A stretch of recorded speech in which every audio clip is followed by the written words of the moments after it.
नमस्कार प्यारे विद्यार्थियों, कैसे हो आप सभी। मैं मुकेश साखला आशा करता हूं कि आप अच्छे हैं, स्वस्थ हैं और अपनी पढ़ाई को आपने निरंतर जारी किए हुए हैं।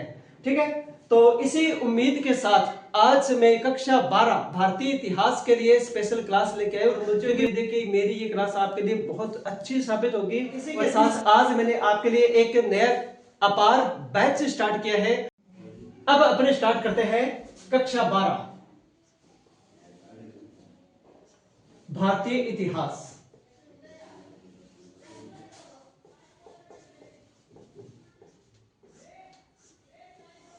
कक्षा 12 भारतीय इतिहास से संबंधित इंपॉर्टेंट क्वेश्चन आंसर। ठीक है, और इसमें से आपका पहला प्रश्न है, पहला प्रश्न आपका हड़प्पा सभ्यता का कालक्रम था। हड़प्पा सभ्यता का कालक्रम था। हड़प्पा सभ्यता का कालक्रम था, ये पहला प्रश्न है। आगे आगे क्वेश्चन मार्क।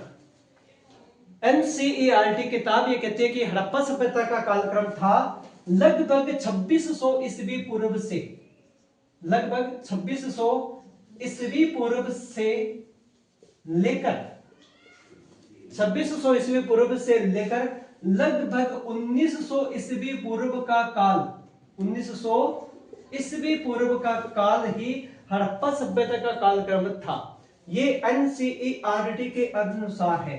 यह एनसीईआरटी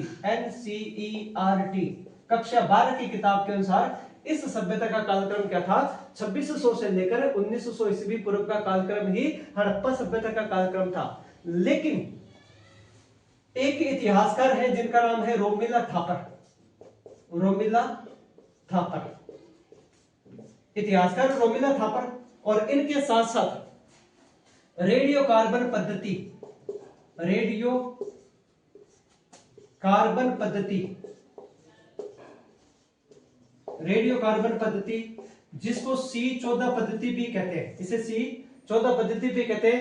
इनके अनुसार इस हड़प्पा सभ्यता का कालक्रम था 2350 से लेकर 2350 ईस्वी पूर्व से लेकर लगभग 1750 ईस्वी पूर्व का जो काल था, 1750 ईस्वी पूर्व के बीच का जो काल था वो हड़प्पा सभ्यता का कालक्रम था। ठीक है, अब इन दोनों में से सबसे अधिक प्रमाणिक कालक्रम माना जाता है तो आपके रेडियो कार्बन पद्धति C14 के आधार पर यह माना जाता है। इस कार्बन पद्धति के अनुसार इस संपूर्ण हड़प्पा सभ्यता के प्रारंभ से लेकर पतन तक का जो कालक्रम था वो था 2350 से लेकर 1750 ईस्वी पूर्व के बीच का काल। ठीक है, ईस्वी पूर्व के बीच का काल, बीच का काल। ये आपका पहला प्रश्न।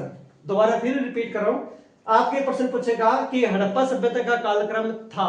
ठीक है, तो आप उत्तर क्या लिखोगे कि एनसीईआरटी किताब के अनुसार या एनसीईआरटी के अनुसार इस हड़प्पा सभ्यता का कालक्रम था 2600 ईस्वी पूर्व से लगभग 1900 ईस्वी पूर्व के बीच का कालक्रम जो था वो आपका हड़प्पा सभ्यता का कालक्रम था। लेकिन आपने आगे क्या देना है, लेकिन इतिहासकार रोमिला थापर तथा रेडियो कार्बन पद्धति C14 के अनुसार इस हड़प्पा सभ्यता का कालक्रम था आपका 2350 से ईस्वी पूर्व से लेकर 1750 ईस्वी पूर्व के बीच का कालक्रम क्या था, आपका कंप्लीट हड़प्पा सभ्यता का कालक्रम था। ये पहला प्रश्न आपका कंप्लीट और पेपर के लिए इंपॉर्टेंट, पेपर के लिए इंपॉर्टेंट पहला प्रश्न कंप्लीट। हाँ जी, क्वेश्चन नंबर 2। क्वेश्चन नंबर 2 है मोहनजोदड़ो। अगला क्वेश्चन है आपका मोहनजोदड़ो। मोहनजोदड़ो की सबसे प्रमुख विशेषता है, मोहनजोदड़ो की सबसे प्रमुख विशेषता है, मोहनजोदड़ो की सबसे प्रमुख विशेषता, मोहनजोदड़ो की सबसे प्रमुख विशेषता है। इस मोहनजोदड़ो शब्द की प्रमुख विशेषता, पहले तो हमें पता होना चाहिए कि मोहनजोदड़ो शब्द का अर्थ क्या है। कहते हैं कि मोहनजोदड़ो शब्द जो है ये सिंधी भाषा का शब्द है और इस सिंधी भाषा में इस मोहनजोदड़ो शब्द का शाब्दिक अर्थ होता है मृत लोगों का टीला। क्लियर? इस यह मोहनजोदड़ो सिंधी भाषा का शब्द है और इस सिंधी भाषा में इस मोहनजोदड़ो शब्द का अर्थ होता है मृत लोगों का टीला। इसे मृत लोगों का टीला भी कहते हैं, मोहनजोदारो भी कहते हैं। और कहते हैं कि इस मोहनजोदड़ो की सबसे प्रमुख विशेषता थी यहाँ का विशाल स्नानागार, यहाँ का विशाल स्नानागार, यहाँ का विशाल स्नानागार, विशाल स्नानागार। इस मोहनजोदड़ो का सबसे बेहतरीन जो स्थान था, बेहतरीन जो स्थल था वो था यहाँ से प्राप्त एक विशाल स्नानागार। ठीक है, अब ये जो विशाल स्नानागार है ये मोहनजोदड़ो के जो पश्चिम टीला था उस पश्चिमी टीले से प्राप्त हुआ है। विशाल स्नानागार के प्रमाण हमें कहां से मिले हैं? मोहनजोदड़ो से। और मोहनजोदड़ो का ये जो विशाल स्नानागार था ये मोहनजोदड़ो की सबसे प्रमुख विशेषता थी। क्लियर? प्रश्न आ जाएगा कि मोहनजोदड़ो का शाब्दिक अर्थ है, मोहनजोदड़ो का शाब्दिक अर्थ क्या होता है? ये मोहनजोदड़ो का जो शाब्दिक अर्थ है ये सिंधी भाषा का शब्द है और सिंधी भाषा में इसको क्या कहते हैं? मृत लोगों का टेला। क्लियर? क्वेश्चन नंबर 3 प्रश्न है आपका लोथल बंदरगाह, लोथल बंदरगाह, लोथल बंदरगाह भारत के किस राज्य में स्थित है? सिंधु घाटी सभ्यता का एक ऐसा व्यापारिक बंदरगाह जहां से ये जो सिंधुवासी थे ये संपूर्ण हड़प्पा में क्या करते थे? व्यापार करते थे। और कहते हैं कि ये जो लोथल बंदरगाह है ये भारत के गुजरात राज्य में स्थित है। ये कहां पर स्थित है? भारत के गुजरात राज्य में स्थित है। अब जैसे मैं आपको मैप के द्वारा इसको थोड़ा एक्सप्लेन करने की कोशिश करूंगा। ये आपका भारत का प्राचीन भारत का मानचित्र और इस मानचित्र में यहाँ का ये जो क्षेत्र था, ये जो गुजरात का तट था, इसी तट में जो अरब सागर के बिल्कुल पास था, इसी अरब सागर के तट पर एक प्राचीन काल का बंदरगाह था और इस बंदरगाह को क्या कहते थे? लोथल बंदरगाह। इसे क्या कहते थे? इसे लोथल बंदरगाह भी कहा गया। अब सिंधुवासी क्या करते थे? इस लोथल बंदरगाह से अंतरराष्ट्रीय व्यापार करते थे। इस जलीय मार्ग से वो क्या करते थे? यहां से अंतरराष्ट्रीय व्यापार करते थे। इन लोगों का व्यापार किन किन देशों के साथ होता था? तो सबसे पहले ये लोग किन देशों के साथ व्यापार करते थे? नंबर 1 पे आता है आपका मेसोपोटामिया। ये किन के साथ व्यापार करते थे? मेसोपोटामिया के साथ व्यापार करते थे। मेसोपोटामिया वर्तमान में इसको इराक कहते हैं। वर्तमान में से क्या कहते हैं? इराक। मेसोपोटामिया के साथ ये लोग व्यापार करते थे। नंबर 2 पे मिस्र, मिस्र तथा नंबर 3 पे आता है यूनान, यूनान। इन लोगों के साथ इन हड़प्पा जो लोग थे, इन हड़प्पा कालीन लोगों का क्या था? अंतरराष्ट्रीय व्यापार होता था और लोथल यहाँ का प्रमुख व्यापारिक बंदरगाह था। इसी लोथल से मेसोपोटामिया की एक मोहर मिली है और उस मोहर के ऊपर एक जलीय जहाज का चित्र अंकित किया गया है। इसके आधार पर इतिहासकार यह अनुमान लगाते हैं कि शायद ये उस काल का एक बड़ा बंदरगाह था और यहीं से ये हड़प्पावासी लोग क्या करते थे? अंतरराष्ट्रीय व्यापार करते थे। तो लोथल पे आपका very very very important question है। आपके सीधा सीधा क्वेश्चन आएगा कि लोथल बंदरगाह की मूल विशेषता क्या थी? इसको गोदीबाड़ा भी कहते हैं, डार्क यार्ड भी कहते हैं। इस लोथल बंदरगाह को गोदीबाड़ा भी कहा जाता है। इसे क्या कहते हैं? गोदीबाड़ा। इसे गोदीबाड़ा, इस बंदरगाह को गोदीबाड़ा भी कहते हैं और इसको डार्क यार्ड भी कहते हैं। डार्क यार्ड भी कहा जाता है। इसे डार्क यार्ड तथा गोदीबाड़ा भी कहते हैं। लोथल हड़प्पा सभ्यता का प्रमुख व्यापारिक बंदरगाह था और इसी बंदरगाह से ये सिंधुवासी अंतरराष्ट्रीय व्यापार करते थे। इनका व्यापार किन किन के साथ होता था? पहला इनका व्यापार होता था मेसोपोटामिया के साथ। मेसोपोटामिया को वर्तमान में इराक कहते हैं। फिर मिस्र के साथ और यूनान के साथ इनका अंतरराष्ट्रीय व्यापार होता था। क्लियर? मानचित्र में मैंने आपको थोड़ा सा एक्सप्लेन करने की कोशिश की है। उम्मीद है आपको ये क्लास अच्छी लगी है। यदि आपको ये मेरी क्लास अच्छी लगी है तो आप इसको लाइक, शेयर और सब्सक्राइब कीजिए। अगला प्रश्न वो पूछेगा कि सिंधु घाटी सभ्यता की प्रमुख विशेषता है। अब यहाँ पर कंप्लीट सिंधु घाटी सभ्यता की प्रमुख विशेषता पूछ ली। सिंधु घाटी सभ्यता की, सिंधु घाटी सभ्यता की, सिंधु घाटी सभ्यता प्रमुख विशेषता,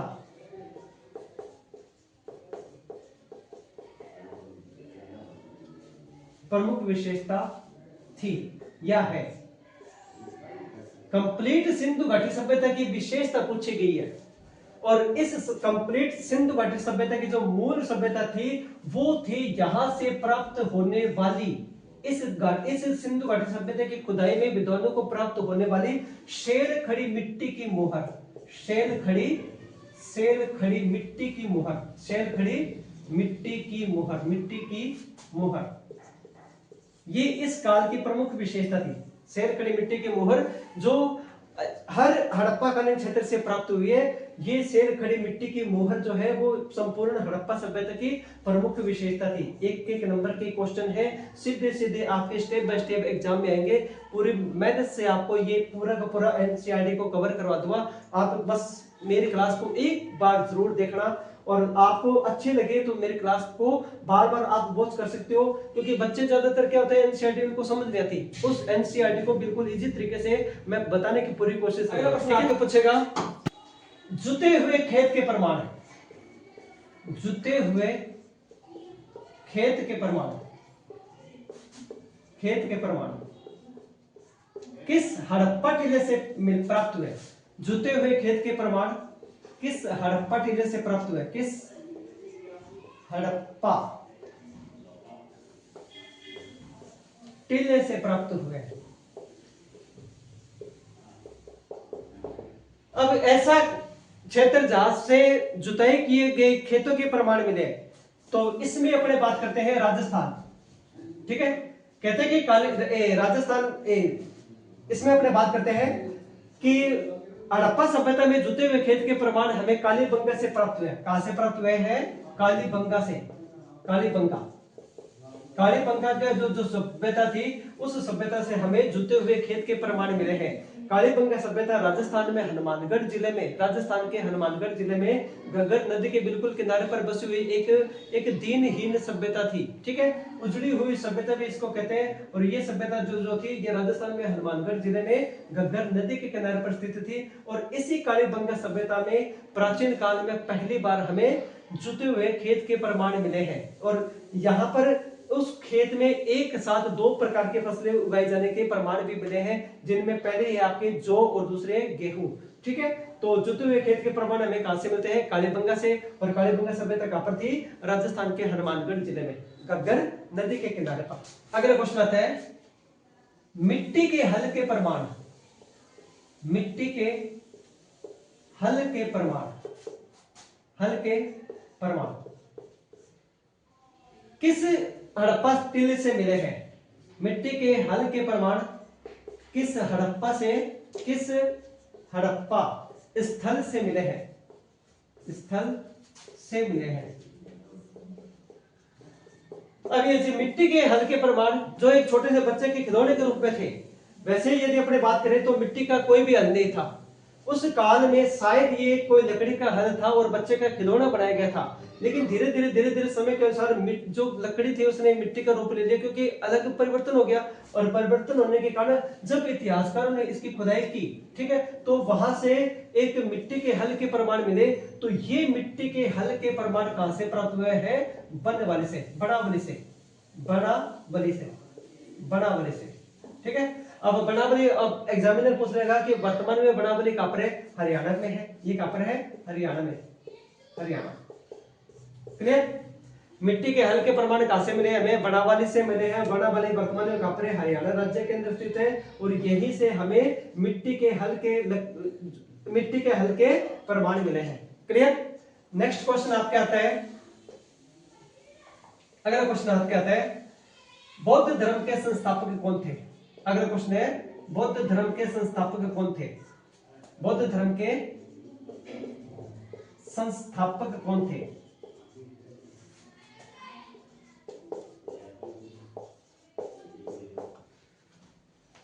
बौद्ध धर्म के संस्थापक कौन थे? कहते हैं कि बौद्ध धर्म के संस्थापक गौतम बुद्ध थे। बौद्ध धर्म के संस्थापक कौन थे? गौतम बुद्ध। इसके बारे में थोड़ा सा आपको एक्सप्लेन कर देता हूं। बौद्ध धर्म के ऊपर आपके से क्वेश्चन आ सकता है कि बौद्ध धर्म के संस्थापक कौन थे? इसके संस्थापक गौतम बुद्ध थे। बुद्ध के बचपन का नाम था सिद्धार्थ। इनके बचपन का नाम क्या था? सिद्धार्थ था। पेपर में यह भी पूछा जा सकता है कि बुद्ध के बचपन का नाम बताइए। इनके बचपन का नाम सिद्धार्थ था। और सिद्धार्थ शब्द का अर्थ है जो सिद्धि को प्राप्त करने के लिए आया, जिसका जन्म केवल सिद्धि को प्राप्त करने के लिए हुआ, वो सिद्धार्थ कहलाया। और ये सिद्धार्थ ही आगे चलकर जब इनको ज्ञान मिला, और ज्ञान मिलने के कारण पाली भाषा में ये क्या कहलाए? बुद्ध कहलाए। और बुद्ध जो है इस शब्द का अर्थ होता है जिसने ज्ञान प्राप्त कर लिया। ये महात्मा थे, इसलिए इनको गौतम बुद्ध या महात्मा बुद्ध भी कहा जाता है। ठीक है, और इनकी बचपन का नाम क्या था? सिद्धार्थ। सिद्धार्थ शब्द का अर्थ है जिसने सिद्धि प्राप्त कर ली, जिसका जन्म केवल सिद्धि प्राप्त करने के लिए हुआ, वो सिद्धार्थ कहलाया। एग्जामिनर की अकॉर्डिंग से सीधा सीधा सिंपल पर्सन आ सकता है। अगला क्वेश्चन आपके लिए इंपॉर्टेंट है, कलिंग युद्ध। कलिंग युद्ध कब और किन किन के बीच लड़ा गया? कलिंग युद्ध कब और किन किन के बीच लड़ा गया? कलिंग युद्ध कब और किन किन के बीच लड़ा गया? किन किन के बीच लड़ा गया? बीच लड़ा गया। अब हमें सबसे पहले ये बताना चाहिए कि वर्तमान में कलिंग है कहां। तो इसके लिए मैं थोड़ा सा आपके लिए भारत का एक डायग्राम बना रहा हूं और उस डायग्राम के आधार पर मैं ये बताने का प्रयास करूंगा कि वर्तमान में कलिंग कहां पर है। ये आप अपने प्राचीन काल का मैप, इसमें एक तट आता है जिसको उड़ीसा का तट कहते हैं। क्या कहते हैं इसको? उड़ीसा का तट कहते हैं। ये लगभग इस क्षेत्र में स्थित है और यहां पर कलिंग था। प्राचीन काल में इसे क्या कहते थे? कलिंग कहते थे। इसे क्या कहते थे? कलिंग कहते थे, कलिंग साम्राज्य। अब कलिंग जो था, यहां पर कहते हैं कि एक युद्ध होता है और ये युद्ध लगभग 261 ईस्वी में हुआ। ये युद्ध कब हुआ था? लगभग 261 ईस्वी पूर्व में। 261 ईस्वी पूर्व में कब युद्ध हुआ था? इतिहासकार ये कहते हैं कि कलिंग का युद्ध 261 ईस्वी पूर्व में मगध के सम्राट अशोक तथा कलिंग का जो सम्राट था नंदराज गोप, उन दोनों के बीच में युद्ध हुआ। इस युद्ध के मूल कारण क्या थे? ऐसी क्या परिस्थिति थी जिसके कारण सम्राट अशोक को कलिंग के साथ युद्ध करना पड़ा? ठीक है, पहले तो मैं आपको बता देता हूं कि यह युद्ध कब हुआ था। यह युद्ध 261 ईस्वी पूर्व में, ठीक है, मगध के सम्राट अशोक तथा कलिंग के राजा का नाम क्या था? नंदराज गोप के बीच में यह युद्ध लड़ा था। इस युद्ध का मूल कारण क्या था? इस युद्ध का ऐसा क्या कारण था जिसके कारण मगध के सम्राट को कलिंग के राजा नंदराज गोप के साथ युद्ध करना पड़ा? ठीक है, तो इसके पीछे दो तथ्य प्रस्तुत किए जाते हैं। पहला तथ्य है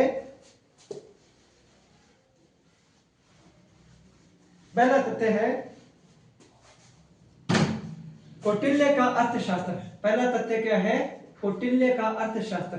कौटिल्य का अर्थशास्त्र। कौटिल्य ने अपने अर्थशास्त्र में लिखा है कि कलिंग के साथ सम्राट अशोक का युद्ध हुआ। इसके पीछे मेन कारण था, ये कलिंग उस समय हाथियों के लिए प्रसिद्ध था। ये कलिंग किसके लिए प्रसिद्ध था? हाथियों के लिए प्रसिद्ध था। और पूरे भारत में कलिंग से हाथी क्या किए जाते थे? निर्यात किए जाते थे। अब सम्राट अशोक को हाथियों की आवश्यकता थी और सम्राट अशोक ने कलिंग के राजा नंदराज गोप के पास आदेश भेजा कि हमें हाथी चाहिए।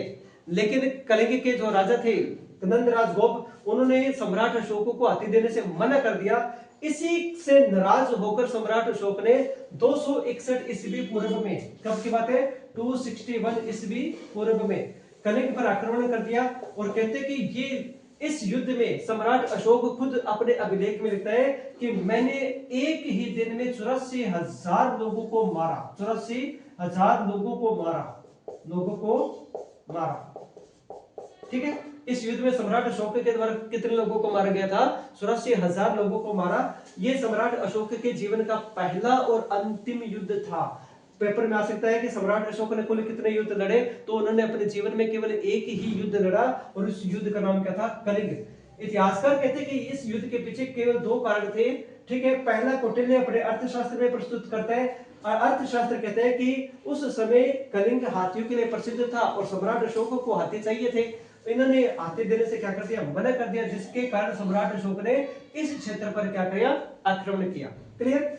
दूसरा कारण यहां पर श्रीलंका है और श्रीलंका, ठीक है, श्रीलंका में दो ग्रंथ मिले हैं जिनको सिंहली ग्रंथ कहते हैं। इनको क्या कहते हैं? सिंहली ग्रंथ। इनको सिंहली ग्रंथ कहते हैं। अब इन सिंहली ग्रंथों में एक तो आता है जो आपका दीपवंश। क्या आता है? दीपवंश। और सेकंड आपका आता है महावंश। सेकंड कौन सा आता है? महावंश। ये बौद्ध धर्म की किताबें और इनकी रचना श्रीलंका में हुई और उस समय श्रीलंका को सिंहली द्वीप कहते थे और यहीं पर इसलिए इन ग्रंथों को क्या कहते हैं? सिंहली ग्रंथ भी कहते हैं।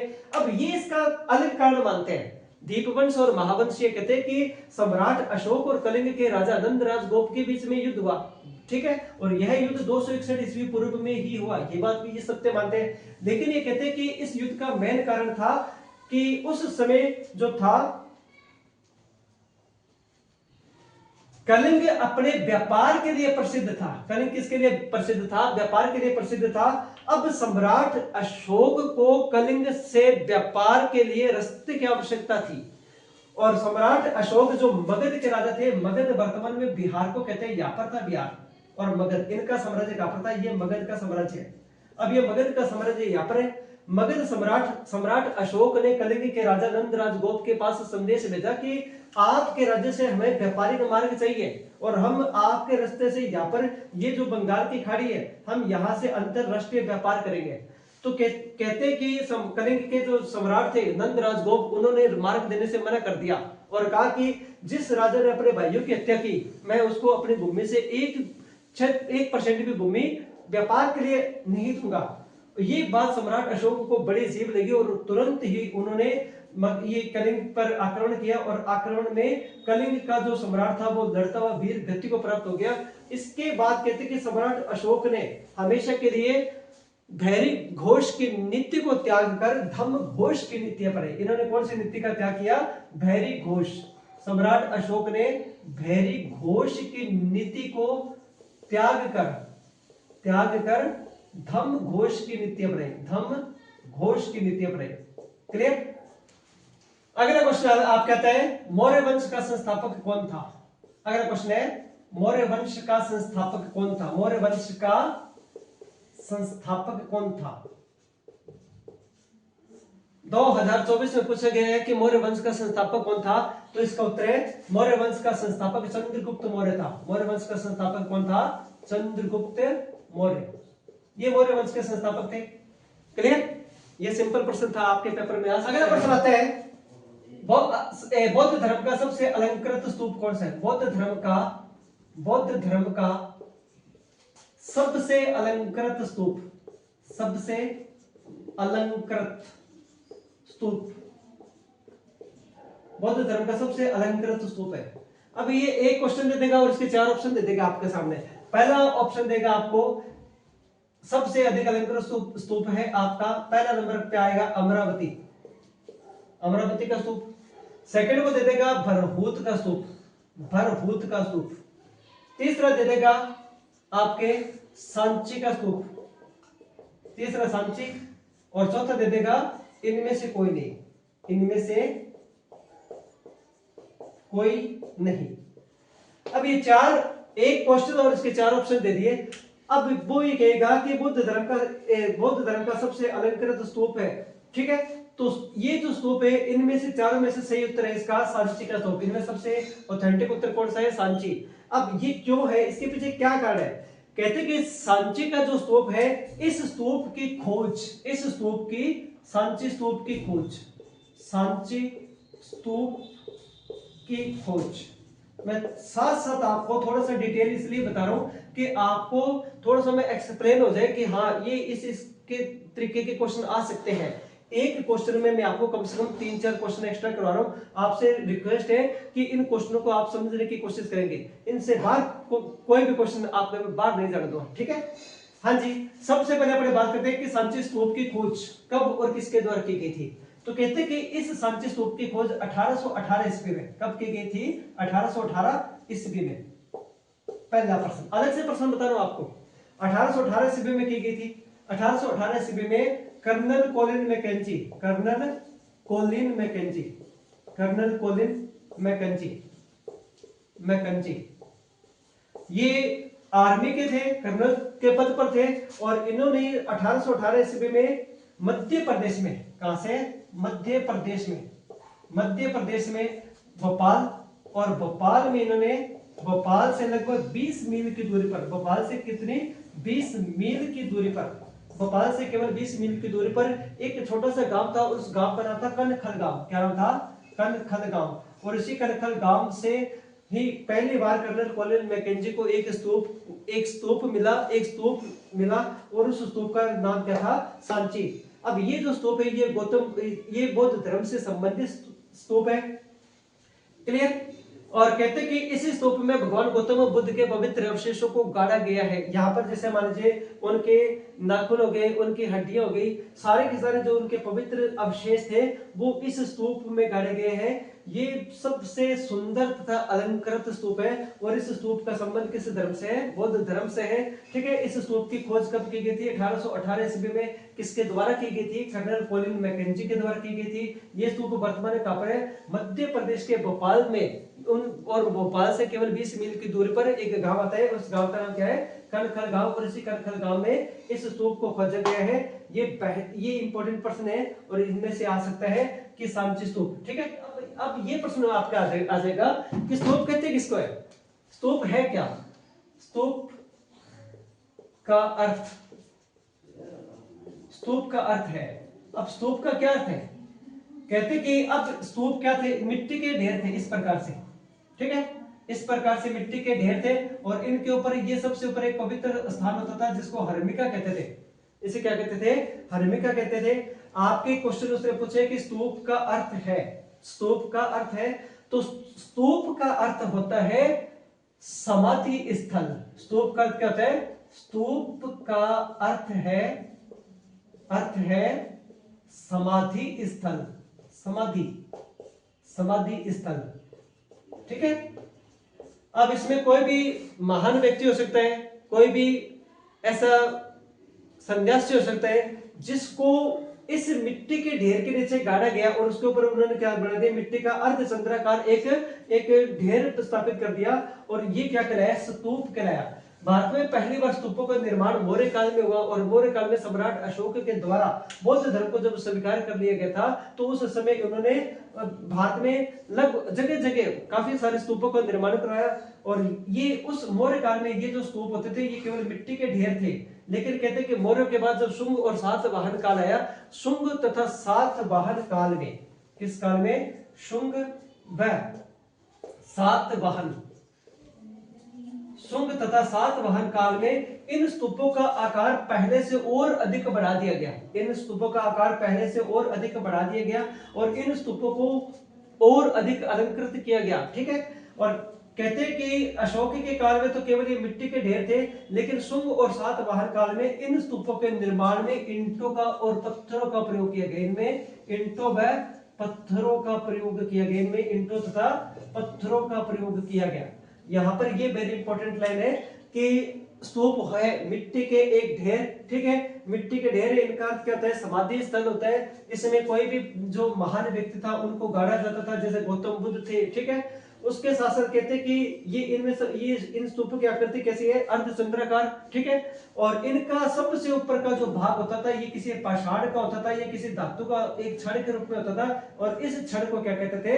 हर्मिका कहा जाता था। इसको क्या कहा जाता था? हर्मिका कहा जाता है। यही से कहते हैं कि जो जितनी भी जो आध्यात्मिक एनर्जी है, आध्यात्मिक जो ऊर्जा है वो इसी स्थान से प्राप्त होती थी। और ये सबसे इंपॉर्टेंट स्तूप कौन सा है आपका? सांची का स्तूप। क्लियर? चलिए जी, नेक्स्ट बात करते हैं। आपको एक और कह दूं मैं, आप जितने भी क्वेश्चन लिखो उनके साथ आप छोटे छोटे मैप दीजिए। अब जैसे मान लीजिए आपका कोई भी क्वेश्चन पूछा, आपका 3 नंबर का क्वेश्चन पूछा, तो उसके साथ आप मैप और जगह भर दीजिए। एग्जामिनर अट्रैक्टिव होता है और आपको और बच्चों से अधिक मार्क्स देगा।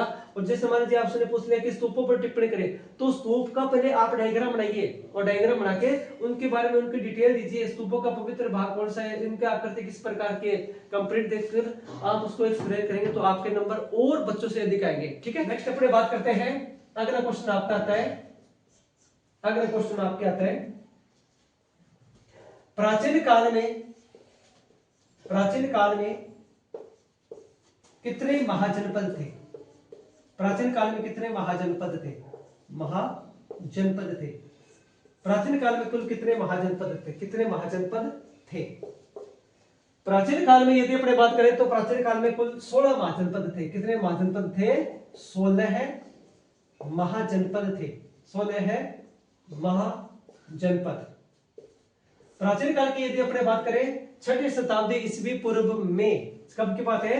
6वीं शताब्दी ईस्वी पूर्व में हमारे भारत में कुल 16 महाजनपद थे और ये 16 महाजनपद 16 नगर थे, 16 राज्य थे। ठीक है, और इनको क्या कहा गया था, महाजनपद कहा गया। इनको क्या कहा गया, महाजनपद कहा गया। तो आपसे 1 नंबर का क्वेश्चन पूछ लेगा कि प्राचीन काल में कुल कितने महाजनपद थे। प्राचीन काल में कुल 16 महाजनपद थे। अब इन महाजनपदों में से नेक्स्ट प्रश्न बनेगा आपका कि सबसे शक्तिशाली महाजनपद कौन सा था। सबसे शक्तिशाली महाजनपद, सबसे शक्तिशाली महाजनपद, महाजनपद, सबसे शक्तिशाली महाजनपद था। प्राचीन काल में कुल 16 महाजनपद और उन 16 महाजनपदों में एकमात्र ऐसा महाजनपद जो सबसे अधिक शक्तिशाली महाजनपद था, उस महाजनपद का नाम था मगध साम्राज्य। उसे का नाम क्या था, मगध साम्राज्य। उसका नाम क्या था, मगध साम्राज्य। ये प्राचीन काल का सबसे शक्तिशाली महाजनपद था और मगध साम्राज्य को वर्तमान में बिहार कहते हैं। इसे वर्तमान में क्या कहते हैं, बिहार कहा जाता है। ये मगध जो साम्राज्य था प्राचीन काल का सबसे शक्तिशाली महाजनपद था। मगध ही एकमात्र ऐसा महाजनपद था जिसने सबसे पहले साम्राज्य विस्तार की नीति अपनाई और इसी आधार पर इस मगध साम्राज्य की प्रसिद्धि के कारण थे। अगला क्वेश्चन है, एग्जामिनर फिर थोड़ा सा मान लीजिए उसने घुमा के क्वेश्चन दे दिया आपसे। अब वो ये कहेगा कि मगध साम्राज्य की प्रसिद्धि के कारण क्या थे। मगध साम्राज्य की प्रसिद्धि के क्या कारण थे। क्वेश्चन दे दिया उसने, मगध साम्राज्य की प्रसिद्धि के क्या कारण थे। मगध साम्राज्य की प्रसिद्धि के क्या कारण थे, के क्या कारण थे। इस साम्राज्य की प्रसिद्धि के क्या कारण थे। हमें पता है कि मगध जो है ये वर्तमान में बिहार में, यहां पर ये देखिए ये बिहार का क्षेत्र है और पूरे के पूरे इस भारत के में अपने यदि अपने बात करें तो बिहार जो है ये आपका ये बिहार है। अब ये बिहार है, इस बिहार को प्राचीन काल में क्या कहते थे, मगध कहते थे। इसे क्या कहते थे, मगध साम्राज्य कहते थे। और इसी मगध साम्राज्य की प्रसिद्धि का कारण पूछे, वो कहते हैं कि छठे महाजनपद काल में मगध साम्राज्य की प्रसिद्धि का मेन कारण क्या था। इस साम्राज्य की प्रसिद्धि का मेन कारण था यहाँ पर और यहाँ पर, ये चीज आपको बार बार मैं कह रहा हूं, यहाँ पर पहली बार बड़े स्तर पर इस क्षेत्र में बड़े स्तर पर लोहे का उत्पादन हुआ। यहाँ पर क्या हुआ, लोहे का उत्पादन। और लोहे के उत्पादन के कारण ही इस कंप्लीट जो साम्राज्य थे उनमें मगध सबसे अधिक शक्तिशाली साम्राज्य के रूप में उभर कर सामने आया। और इसका मेन कारण क्या था, इस कंप्लीट क्षेत्र में लोहे का उत्पादन। दूसरा, यहाँ पर 12 नदी बहती थी और इस नदी का नाम क्या था, गंगा नदी। गंगा नदी के बिल्कुल तट पर था मगध। और इन सब कारणों के आधार पर इस मगध की प्रसिद्धि के मेन कारण थे। अगला बात करते हैं, मगध में सबसे पहले किस राजवंश का उदय हुआ। मगध में सबसे पहले किस राजवंश का उदय हुआ। किस राजवंश का उदय हुआ। मगध में सबसे पहले किस राजवंश का उदय हुआ, महाजनपद काल में। यहां पर प्रश्न अलग है, वो कहेगा कि महाजनपद काल में मगध में सबसे पहले किस राजवंश का उदय हुआ। तो इसका सीधा उत्तर आएगा आपका, सीधा उत्तर आएगा यहाँ पर सबसे पहले हर्यक कुल का उदय हुआ। किस राजवंश का उदय हुआ, हर्यक कुल का उदय हुआ। और हर्यक कुल का जो संस्थापक था उसका नाम था बिंबिसार। हर्यक कुल का संस्थापक कौन था, यहाँ का संस्थापक हर्यक कुल का संस्थापक बिंबिसार था। क्या नाम था, बिंबिसार। ये हर्यक कुल के संस्थापक थे। बिंदुसार मत कर देना, बिंदुसार चंद्रगुप्त मौर्य का बेटा था। उनसे पहले जो कुल आया उसको हर्यक कुल कहते हैं। और इस हर्यक कुल का संस्थापक कौन था, बिंबिसार था। बिंदुसार नहीं था, बिंबिसार था। ये याद रखना, कई बार बच्चे कंफ्यूज हो जाते हैं और एग्जामिनर उनको कंफ्यूज करने के लिए इस प्रकार के कई बार क्वेश्चन दे देता है। हमें आराम से पेपर अटेम्प्ट करना है क्योंकि 3.25 घंटे का टाइम होगा हमारे पास। और 3.25 घंटे में हम एक क्वेश्चन को बार बार इजीली पढ़कर उसका उत्तर दे सकते हैं और बेहतरीन तरीके से अपने आप को वहां पर प्रेजेंट करने की कोशिश कीजिए। क्योंकि राजस्थान में आप अपने जीवन में केवल एक बार ही 12th का एग्जाम दोगे। क्लियर। नेक्स्ट अपने बात करते हैं बिंबिसार की। बिंबिसार मगध का राजा था और बिंबिसार ने किस प्रकार की नीति अपनाई? बिंबिसार ने किस प्रकार की नीति अपनाई? किस प्रकार की नीति अपनाई? बिंबिसार ने किस प्रकार की नीति अपनाई? बिंबिसार ने किस प्रकार की नीति अपनाई? यहां पर कहते हैं कि मगध के जब राजा बिंबिसार राजगद्दी पर बैठे तो उन्होंने किस प्रकार की नीति का अनुसरण किया? किस प्रकार की उन्होंने नीति अपनाई? कहते कि इन्होंने 3 प्रकार की नीतियों का अनुसरण किया। बिंबिसार जब राजगद्दी पर बैठे, मगध के राजगद्दी पर बैठे, तो उस समय मगध एक नया और बिल्कुल युवा एक साम्राज्य था। उस समय बिंबिसार ने अपने बुद्धि से काम लेते हुए अपने साम्राज्य को बढ़ाने के लिए 3 प्रकार की नीतियों का अनुसरण किया। पहली इनकी नीति है वैवाहिक नीति। इनकी पहली नीति कौन सी है? वैवाहिक नीति। इन्होंने अपने साम्राज्य को बढ़ाने के लिए पहली नीति का अनुसरण किया। उस नीति का नाम क्या था? वैवाहिक नीति। पहली नीति वैवाहिक नीति। दूसरी इनकी नीति जो थी वो थी मित्रता की नीति। मित्रता की नीति। और मित्रता की नीति के साथ साथ इनकी जो तीसरी और अंतिम नीति थी वो थी युद्ध की नीति। वो कौन सी नीति थी? युद्ध की नीति। युद्ध की नीति। मगध के सम्राट बिंबिसार जो हर्यक कुल के संस्थापक थे, उन्होंने अपने साम्राज्य को बढ़ाने के लिए अपने साम्राज्य में 3 प्रकार की नीतियों का अनुसरण किया। पहली नीति वैवाहिक नीति। इस नीति के द्वारा इन्होंने अपने साम्राज्य को बढ़ाया। इन्होंने बड़े बड़े और शक्तिशाली साम्राज्यों के साथ वैवाहिक संबंध स्थापित किया। इनमें पहला जो वंश था वो था आपका कौशल राज्य। पहला राज्य कौन सा था? कौशल का राज्य। अब कौशल का जो राजा था वो था प्रसेनजीत। राजा का नाम क्या था? प्रसेनजीत। प्रसेनजीत। कौशल के राजा प्रसेनजीत की बहन कौशल देवी के साथ इन्होंने विवाह किया। प्रसेनजीत की बहन का नाम क्या था? कौशल देवी। और कौशल देवी के साथ इन्होंने विवाह किया। कौशल देवी के साथ जब इन्होंने विवाह किया तो विवाह में इस बिंबिसार को एक बहुत बड़ा क्षेत्र दहेज में मिला और उस क्षेत्र का नाम था काशी। इस क्षेत्र का नाम क्या था? काशी था। कहते कि दहेज में बिंबिसार को काशी का पूरा प्रांत मिला। काशी जो था ये गंगा नदी के तट पर था और उस प्राचीन काल में काशी एक बहुत बड़ी व्यापारिक नगरी थी और व्यापारिक नगरी का कंप्लीट जो क्षेत्र था वो सम्राट बिंबिसार को इस वैवाहिक संबंध से मिला। इस काशी से 1 लाख रुपए वार्षिक आय होती थी और इसका प्रयोग बिंबिसार अपने स्नान और इत्र में करता था। इस बात से सिद्ध होता है कि उस काल में मगध जो था एक शक्तिशाली साम्राज्य के रूप में उभर चुका था। क्यों? क्योंकि इनका साम्राज्य, इनका वैवाहिक संबंध किसके साथ हुआ था? कौशल राज्य के साथ। और कौशल का राजा कौन था? प्रसेनजीत। और प्रसेनजीत की बहन का नाम क्या था? कौशल देवी। कौशल देवी के साथ विवाह में इनको क्या मिला? काशी का संपूर्ण राज्य मिला। काशी उस समय एक शक्तिशाली नगर थी, व्यापारिक नगर थी और ये इनको दहेज में मिली। ठीक है। इनका अगला विवाह लिच्छवियों के साथ हुआ। इनका अगला विवाह किसके साथ हुआ? लिच्छवियों के साथ। लिच्छवियों। कहते कि लिच्छवियों के साथ विवाह के पीछे एक राजनीतिक कारण था। लिच्छवी जो जनजाति थी उनके बारे में कहा जाता है कि राम नाम जपना ते पराया माल अपना। राम नाम जपना ते पराया माल अपना और दिन विच बेक के ते रात नु चकना।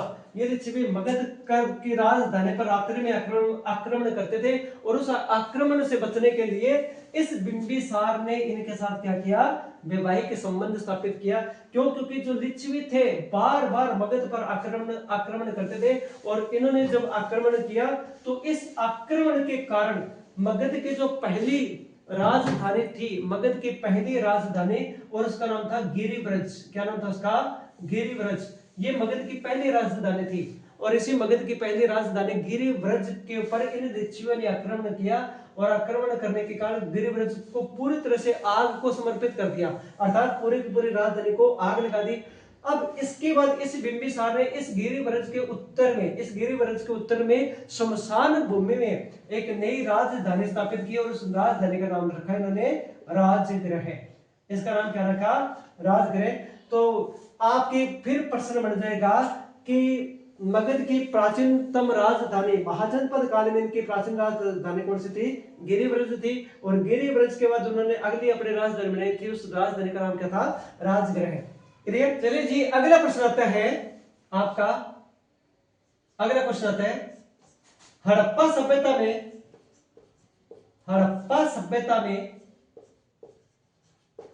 सभ्यता में बाट जो वस्तु तोलने के काम आते थे वो बाट किस पत्थर से बनाए जाते थे? बाट किस पत्थर से बनाए जाते थे? किस पत्थर से बनाए जाते थे? अब ये जो प्राचीन काल में हड़प्पा सभ्यता में हमें बाट के प्रमाण मिले हैं जो वस्तु को तोलने में काम आते थे, ठीक है, जो दशमलव पद्धति पर आधारित थे, वो बाट किस पत्थर से बनाए जाते थे? तो ये सारे के सारे जो बाट है ये चरट पत्थर से बनाए जाते थे। ये किससे बनाए जाते थे? चरट पत्थर से बनाए जाते थे। ये याद रखना, आप पेपर में आ सकता है कि हड़प्पा काल में जितने भी हमें ये जो बाट के प्रमाण मिले हैं ये किस धातु से बनाए जाते थे? ये चरट पत्थर से बनाए जाते थे और इनका उपयोग किसमें किया जाता था? वस्तुओं को तोलने में किया जाता था। क्लियर? चलिए जी, अगला प्रश्न आता है। अगला प्रश्न अपने बात करें, धम्म नीति का सिद्धांत। धम्म नीति का सिद्धांत, धम्म नीति का सिद्धांत किस सम्राट ने दिया? अभी थोड़ी देर पहले मैं बता के गया हूं और फिर रिपीट करता हूं क्योंकि कई बार सीधा सा प्रश्न पूछ लेता है कि धम्म नीति का सिद्धांत दिया, धम्म नीति का सिद्धांत दिया, आगे फिर वो क्वेश्चन मार्क लगा देगा। सिंपल प्रश्न है। कहते हैं कि इस धम्म नीति का सिद्धांत सम्राट अशोक के द्वारा दिया गया था। यह सम्राट अशोक के द्वारा, सम्राट अशोक के द्वारा धम्म नीति का सिद्धांत दिया था। भारतीय पुरातत्व सर्वेक्षण विभाग की स्थापना 1861 में, कब की बात है? 1861 ईस्वी में। पहले लाइन, इस भारतीय पुरातत्व सर्वेक्षण विभाग की स्थापना 1861 में अलेक्जेंडर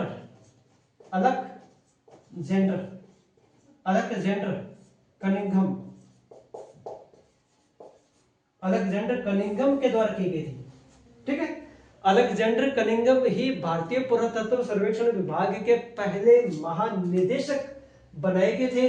और इन्होंने जब ये देखा कि हमें प्राचीन काल के नए नए जो स्थल है वो खोजने हैं, उन स्थलों की खुदाई के लिए इनके पास पर्याप्त सामग्री नहीं थी, इसलिए इनके द्वारा अलेक्जेंडर कनिंघम ने सन 1861 ईस्वी में उन स्थलों की खुदाई करने के लिए कंप्लीट अपना एक विभाग स्थापित करवाया। और इस विभाग का नाम क्या रखा इन्होंने? भारतीय पुरातत्व सर्वेक्षण विभाग, अर्थात ऐसा विभाग जो प्राचीन काल के जितने भी जो पूरा वस्तुएं हैं, जो प्राचीन काल की वस्तुएं हैं, उन सभी वस्तुओं की खुदाई की जा सके और उनका कालक्रम निश्चित किया जा सके। इसके लिए इन्होंने 1861 में भारतीय पुरातत्व सर्वेक्षण विभाग की स्थापना की। और इसके साथ साथ ये पहले इसके डायरेक्टर जनरल बने, ठीक है, अलेक्जेंडर कनिंघम। इसी के साथ ही आज के अपने ये क्लास अपने यहीं ब्रेक लगाते हैं। कल आपके लिए इन्हीं सीरीज के साथ मैं दोबारा आपके सामने हाजिर होऊंगा। तब तक के लिए आप मेरी क्लास को एंजॉय से पढ़िए। ठीक है, अगर मेरी क्लास अच्छी लगी हो तो आप इसको लाइक, शेयर और सब्सक्राइब जो लाल बटन होता है उसको आप प्रेस कीजिए। ठीक है, अपने फ्रेंड सर्कल में भेजिए और 12वीं के जितने भी बच्चे हैं वो इंटरेस्ट लेकर मेरी क्लास को एंजॉय से पढ़िए। तब तक के लिए thank you, all the best.